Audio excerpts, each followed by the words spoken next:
À la lecture de 2 Corinthiens 12:2, je connais un homme en Christ. L'apôtre Paul se réfère à lui-même. L'objet de notre considération sera un homme en Christ, ou l'humanité dans sa relation avec le témoignage du Seigneur. Nous avons déjà dit que l'humanité est une conception divine, quelque chose prenant son origine en Dieu. Étant alors dans la pensée éternelle de Dieu, elle a été mise en lumière.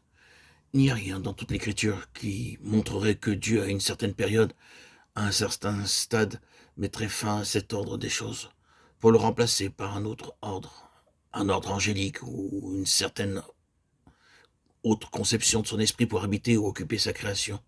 Non, l'humanité a été créée pour demeurer. C'est la substance de l'incorruption, de l'immortalité, du permanent, et donc, dans la pensée de Dieu, l'humanité doit parvenir à un degré très élevé, plus haut que l'ordre angélique. C'est ainsi que l'Écriture le démontre très clairement. Dans la pensée divine, l'humanité est une chose très noble avec une très grande et haute destinée. C'est pourquoi Dieu est si préoccupé par notre humanité.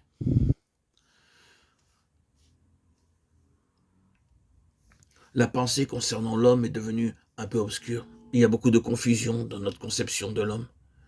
La chrétienté évangélique a souvent mis l'accent sur l'aspect de la dépravation totale de l'homme.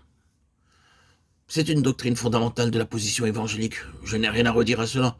Nous pouvons le soutenir assez fortement. Mais nous devons nous rappeler que les vérités ne sont pas à l'abri d'un certain danger ou d'une erreur. C'est tout aussi vrai en exagérant de l'autre côté, car cet homme est une créature si merveilleuse. Psaume 139, 14. L'humanité est une chose très complexe et très merveilleuse. Nous découvrons constamment des facteurs et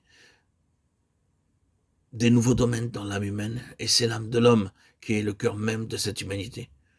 Je ne suis pas en train de me livrer à une analyse de l'âme humaine. Mais ne sommes-nous pas, des fois, nous-mêmes surpris par ce qu'il y a en nous, sans l'avoir soupçonné, en matière d'aptitude et de capacité ou de puissance de travail?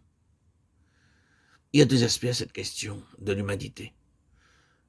L'un qui est parfaitement vrai, la dépravation totale de l'homme, l'autre, la dignité merveilleuse de l'homme, la dignité de la pensée humaine selon la pensée de Dieu.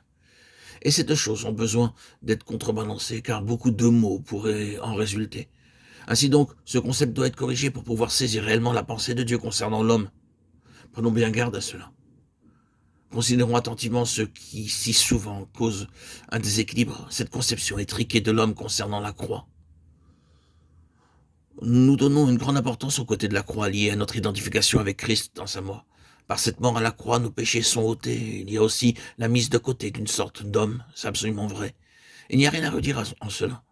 Cela demeure et nous ne pouvons rien y ajouter. C'est cela. Notre individualité n'est pas anéantie par la croix. La croix ne nous a pas rejetés en tant qu'être humain. La croix ne détruit pas notre spécificité. Elle traite avec la base de notre humanité sur laquelle nous vivons en relation avec Adam. Mais elle ne nous détruit pas.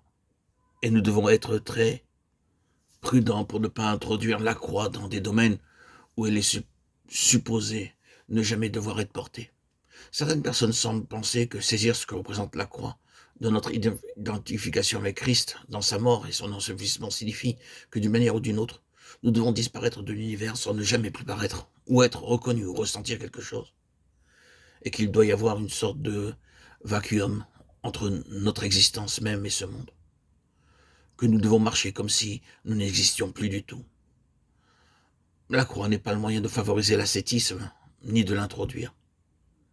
Vous pouvez introduire la croix dans un domaine qui est faux. Permettez-moi de répéter que notre personnalité et notre individualité ne sont pas touchées par la croix dans le but de les détruire. Maintenant, prenez un moment, prenez un temps. Asseyez-vous, réfléchissez. Comment ces choses doivent-elles être équilibrées?